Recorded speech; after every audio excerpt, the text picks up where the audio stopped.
So up till now, we've tended to approach addiction using these kind of constructs. And I guess, I've been researching the field of addiction for, well, I don't know, at least 30 years. And this has been the premise on which we have generally worked. We can block the drug getting to the binding site. So, you can use drugs like naltrexone to stop people taking heroin. If you can persuade them to take it, then they'll take it. If they won't take it, you can potentially give them depots. It works, but compliance is low, and it pretty much only really works for opiates. The idea that you could block the effects of cocaine with dopamine uptake blockers was enormously prevalent.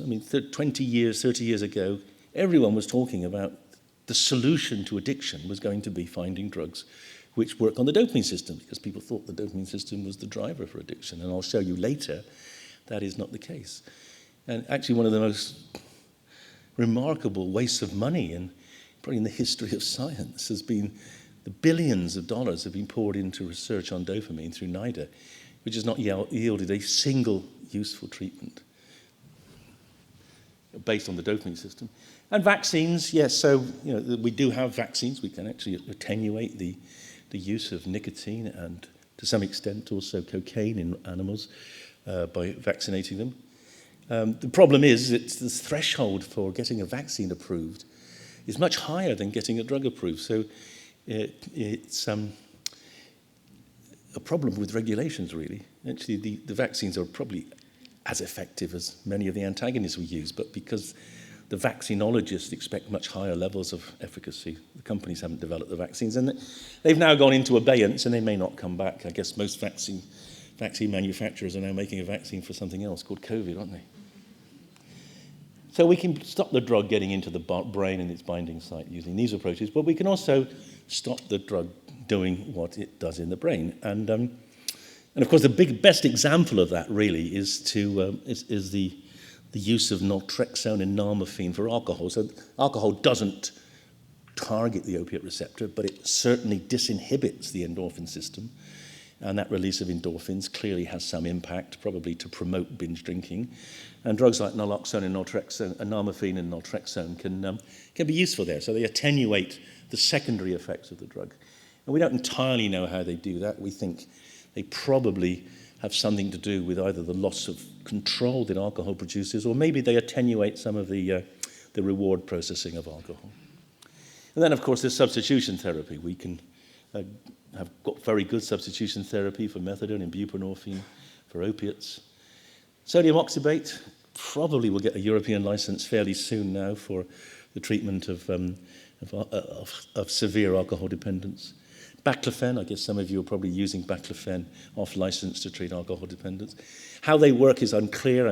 I've called them substitution agents here. Some of my colleagues say that's not true. They're actually anti-craving agents.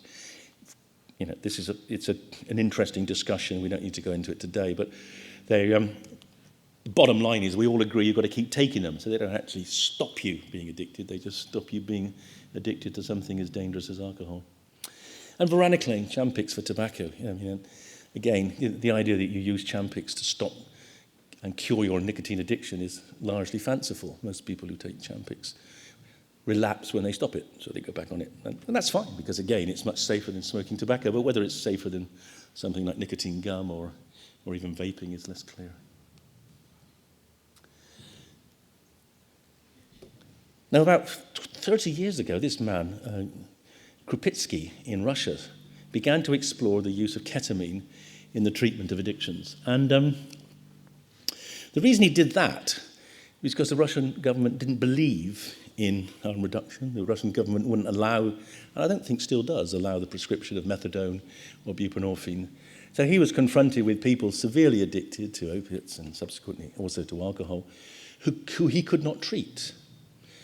And so he thought, well, maybe we could do something for them. And he began to develop this concept he calls ketamine psychedelic therapy, or KPT. And so there he is. And he's published a number of papers on this. And he's really been the pioneer of the use of what he calls a psychedelic. And I guess ketamine is a sort of psychedelic to disrupt the processes of addiction And we want to give him credit for that because he's often not recognized as such. And in recent years, he has become recognized because groups in the States and now also Morgan's group in Exeter have decided to review and reproduce his data and in a number of addictions.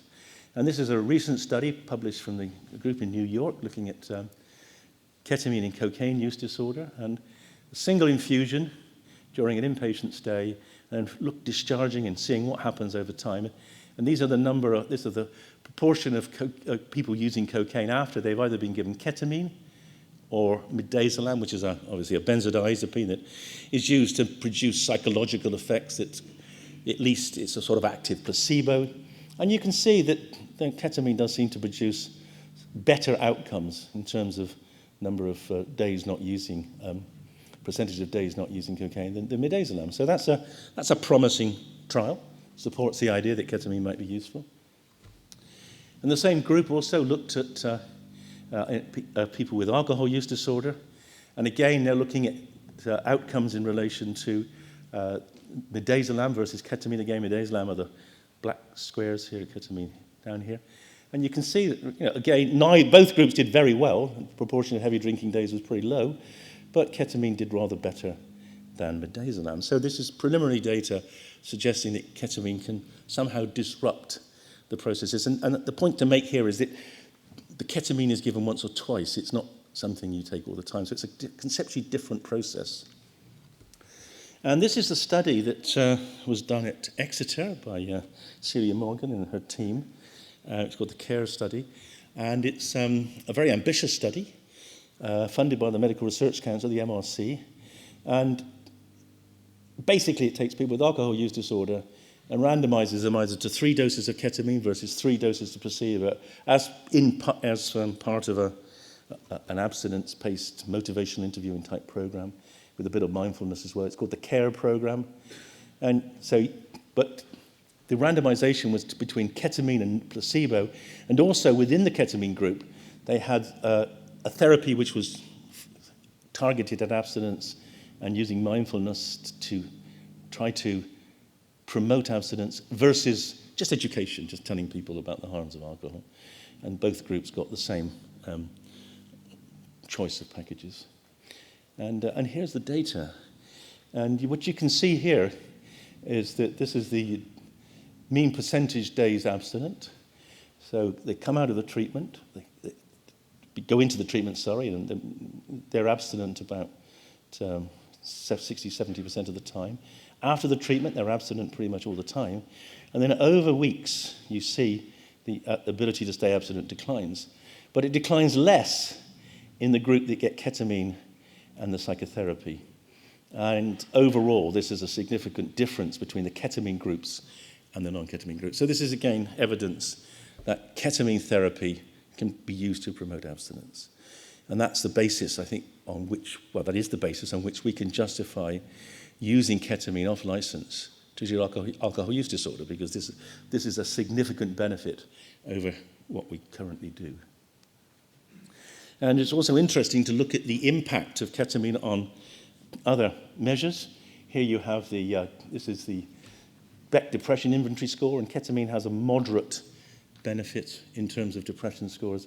And this is anhedonia, the ability to allow people to become less anhedonic, to put back more pleasure into their lives. And ketamine does rather well on this, which is consistent with the way it's being used and the outcomes we're getting in disorders like depression, where it's one of the merits of ketamine in depression is that it doesn't have the same long-term side effects of drugs like SSRIs, and one of which, of course, can be they're somewhat anhedonic. And what about MDMA? Well, this is a man that resurrected MDMA back in the 70s, Sasha Shilgin. He made it, he tested it. Like all good chemists, he tested it on himself. Said it was rather different from all the amphetamines he'd tried before. Thought it was remarkable in terms of producing a clarity of thought and a sense of being more in tune with other people. So he gave it to his wife, who's here. She's still alive. And And she was a therapist, and she said, this is going to revolutionize couples counseling, because what MDMA does is break down the barriers, the sort of, the accumulated hostility and irritation that seems to build up in most relationships. And for about 10 years, MDMA was used in couples counseling, largely in the west coast of America, with some success. And then, unfortunately, a club owner in Texas realized this, and realized that it was a legal amphetamine. So he started selling it for people who wanted to have a legal high. And to encourage sales, he changed the name. It was called Empathy, which is what it does. And he changed the name to Ecstasy, and that made it much more popular, especially with young people, but that incurred the wrath of the FDA and the DEA and the media, and eventually, of course, Ecstasy got banned, which was very unfortunate because it was, as I said, a very interesting novel development for psychotherapy. And the group called MAPS, the Multidisciplinary Association for Psychedelic Studies, run by Rick Doblin, they protested this. They fought hard to try to stop it getting banned, but they failed, and the Americans banned it, and then we banned it because we always do what the Americans tell us in terms of drug policy. And it fell out of use, but it shouldn't have done. And the reason it's come back is that we now understand two things. We understand more about how it works in the brain, but also we do have the remarkable pioneering work that Doblin and MAPS have done. They have carried on using charitable donations to do trials with MDMA to prove that it does have utility. So here's the drug, here's MDMA itself, rather serotonergic-like. And one of the main targets of MDMA in the brain is the amygdala, that area of the brain which is particularly responsible for generating the full range of symptoms of fear, and is very sensitive to the effects of trauma.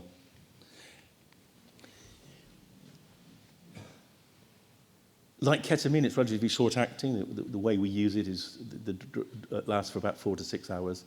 It's not a psychedelic. It doesn't produce the profound distortions that drugs like LSD and psilocybin produce.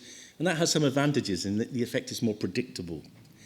People tend not to get random bad trips. Most people enjoy ecstasy, except people who are having it used to treat their disorders, particularly their PTSD, where they have to work through the trauma. But it is a relatively predictable. And the great thing about ecstasy is not only does it help dampen down the emotional responses to the remembered trauma, but it also enhances the empathy with the therapist. So it's a pro-therapeutic tool at two levels, both in terms of understanding yourself, coming to deal with the emotions of the trauma, and also getting better engagement with your therapist. I'm not going to talk you through this, but if you want, you can have the slides afterwards. The historical narrative of MDMA is really remarkable. It's impressive. And it's a testimony, actually, to science eventually overturning a tremendously powerful attempt to destroy it. And the lies that have been told about the harms of ecstasy are legion, and they've largely been now dissipated, and that's why we can say with quite a lot of confidence that it's actually both safe and effective. And then just for the last few slides, I just want to share with you how we are conceptualizing now this new approach to depression, using 1 or 2 doses of a drug like ketamine or MDMA to disrupt the processes which drive addiction, the habitual processes. And just to reiterate what I said earlier on, up till now, and I've spent 30 years of my life doing this, I've been a pharmacologist. I've thought the drug gets into the brain, it works on a receptor, and it does something, and we have got to block that in order to stop it being addictive.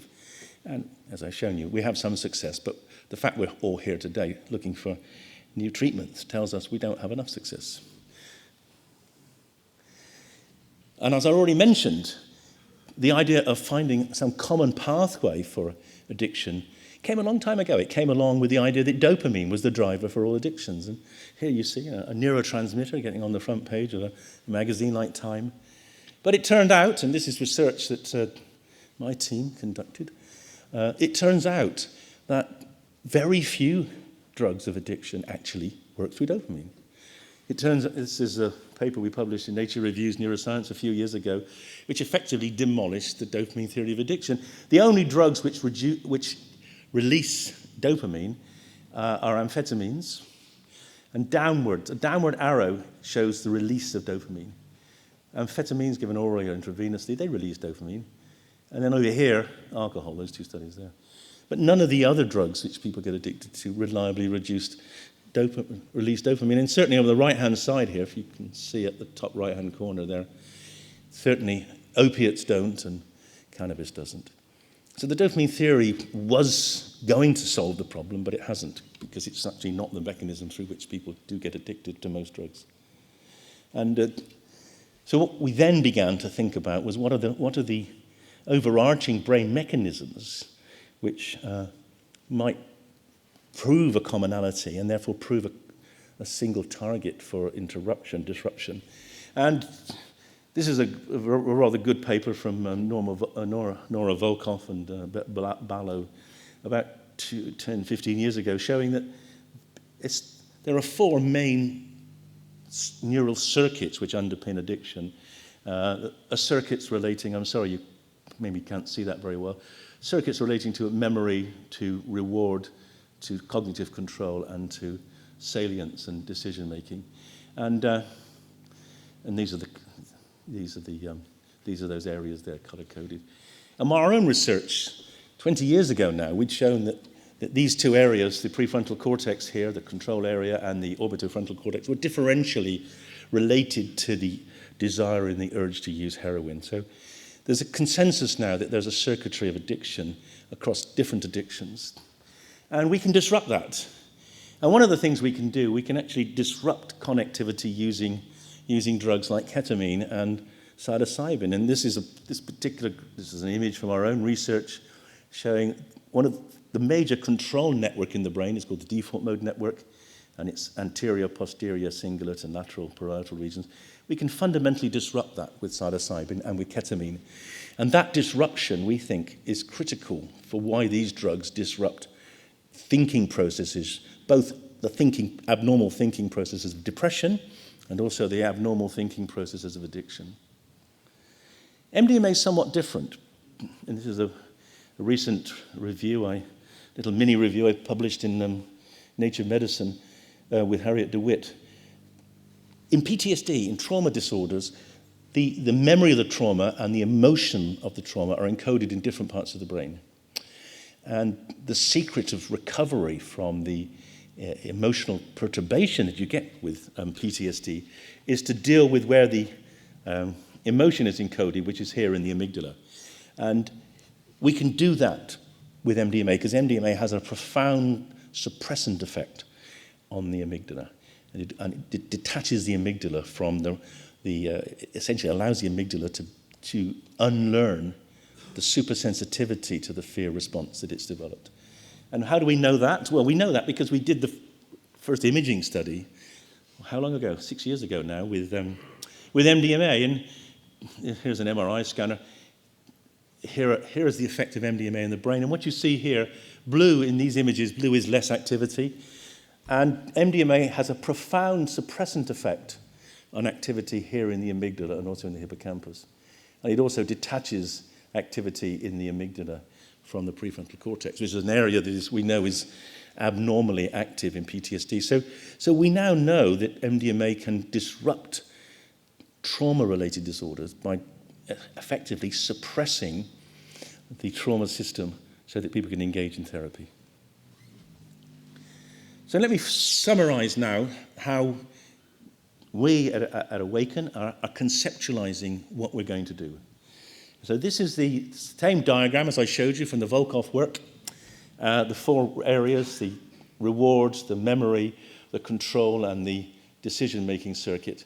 And normally they're in balance, and for all of us now, it's our prefrontal cortex which is controlling our behavior. Those of you who are desperate for a cigarette, you might run out afterwards, but you're not running out now because your prefrontal cortex will be saying, if I run out now, Nutt will make a comment.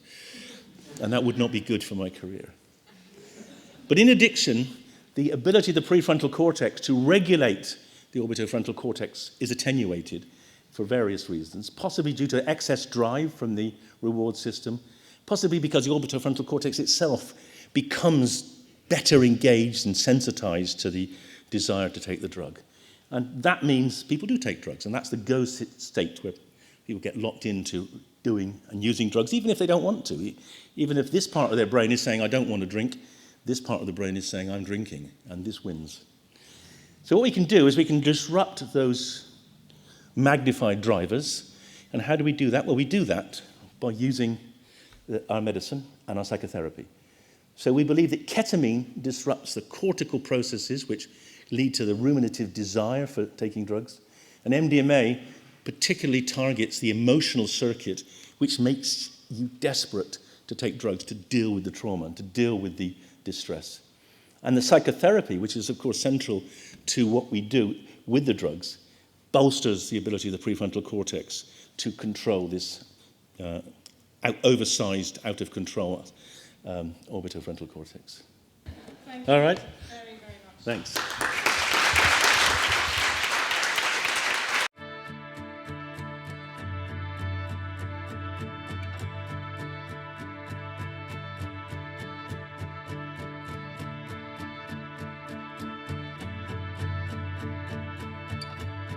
My question with any addiction is, first of all, what is the benefit? What do you get from it? Okay, I get a sense of importance. I get a sense of being wanted. Okay, where did you lose that sense? So I asked them to go to the trauma. Where did they lose the sense that they're good enough just as they are without having to do anything? The second question is, what is the impact on your life? So if I'm honest about it, the impact on my life has been depletion and fatigue, depression, when I'm not working, reactivity and an adversarial relationship with the person I love the most in the world, my wife, lack of inner peace. These are heavy impacts to pay. So first of all, empathetically get in touch with yourself and find out what it's doing for you that you like. And acknowledge that yes, we all need to feel important. We all want to feel that we belong, that we have a place in this world. Those are good things. It's just that that particular modality will not get it for you. And then look at the impact. And if you see that the impact is more than you want to pay for the benefit, now you have the motivation to make some changes. Psychedelic drugs are the most misunderstood and underrated therapies in psychiatry. They were medicines from the 1950s to late 1960s, when they were banned because people started using them and voting against war in Vietnam. And since that ban, there's been no research, and we've had 50 years of people deprived of their therapeutic potential. And in the last couple of years, my group and others, such as the Beckley Foundation, have been fighting back to try to restore some semblance of rationality in this debate. We've shown that if you use magic mushrooms, you can lift chronic depression in people who failed multiple antidepressants with just a single dose of psilocybin, the active ingredient in magic mushrooms. And these effects can last for months. This is a potentially very powerful, revolutionary treatment for chronic depression. Similar studies have been done using, again, magic mushrooms in addictions to cigarettes and to alcohol. But all this research is extremely difficult and very expensive because the drugs are called illegal drugs. They're put in a schedule, which means that they're treated as if they are more dangerous than drugs like fentanyl or heroin, which are way more dangerous and more sought after. So my hope is people to ask the question, why don't we change the law to allow doctors to use these drugs? In the first instance, in research, and if the research turns out positively, let's roll that out into clinical practice. Hearts turn out to be little personalities inside, full-range personalities. For example, you got angry, and I asked you to focus on your anger. And I'd ask you where you find it in your body, around your body, which you could locate. Maybe it's in your chest. And then I asked you how you felt toward it, to the point where you got curious about it and you asked some questions. You would learn, if you waited for the answer and not think of what it was saying, that it's much more than just a bundle of anger, that it has some fear maybe, that it has desires for you, that it's trying to protect other parts of you. would have a lot to tell you about itself. So, and I just stumbled onto that discovery when I was very young, and my clients started talking about these parts. For that, I got intrigued and did find that as they started to talk to them, these parts have a lot to tell us. They're not just single emotions. They're not just a voice that's saying the same thing over and over. They actually have a strong desire to help us.